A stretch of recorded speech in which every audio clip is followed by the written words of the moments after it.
Hey there, Landon, Austin here. People always ask me, Landon, how much does Spotify pay you every time a song of yours gets played? Well, the answer to that question, it really depends because it's more of a range. It's anywhere from like 0.002 cents per play to 0.004 cents per play. And the reason that is because Spotify pays us based on this thing called stream share. And the way stream share works is each month Spotify brings in money from paid subscribers and the ads that they run on their free listening service. They put all this money in a pool and they take out their credit card fees. They take out transaction fees, sales commissions, the things they need to keep the lights on. They take all that out and the remaining money is called net revenue, and that is the money that's dedicated for the artists on their platform. And Spotify will pay its artists on something called a pro rata system. A pro rata system. They pay us on a pro rata system. I said pro rata. So Spotify will take this pool of net revenue that's dedicated for artists. They'll say, here's the total number of streams for the month, and based on your percentage of streams that you generated, that's your percentage of the pool of money that you get. To give you an example, if there's $100 million in here one month, and Drake gets 20% of all the streams on Spotify across the board, his music would take 20% of this money.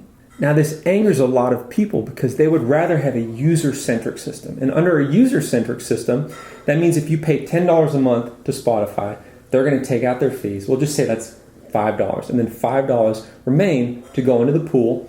And your $5 will be allocated to the artists that you listen to. So if over 1 month you only listen to Taylor Swift and Beyonce and you listen to them evenly, that means 50% of your $5 would go to Taylor, 50% would go to Beyonce.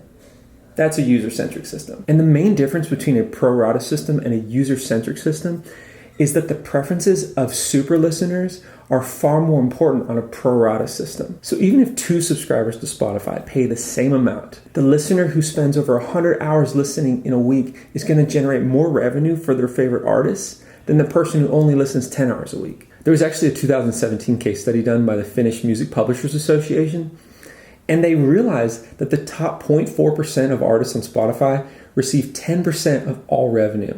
And they realized on this study that if we switch to a user-centric system, the same top 0.4% of artists would receive only 5.6% of the total revenue. And on average, a lot of smaller artists got paid more under this user-centric system. So it kind of makes you think, is the way that Spotify pays us, is it fair? Is it unfair? I mean, in my mind, it kind of makes sense that the person who gets 20% of all the streams will get 20% of the revenue. But on the other side of the coin, if I'm paying for Spotify and I only listen to 2 artists, why is any of my money going to another artist that I don't listen to? It's kind of a unique situation. So I pass the question to you. What do you think? What do you think is fair? How should Spotify do it? Let me know in the comments. If you have any more questions about royalties, about where your royalties are, how to get them, how to get more streams, all that fun stuff, check out my course. It's called the Independent Artist Academy. I think you might like it. So thank you for watching, and I'll see you next time.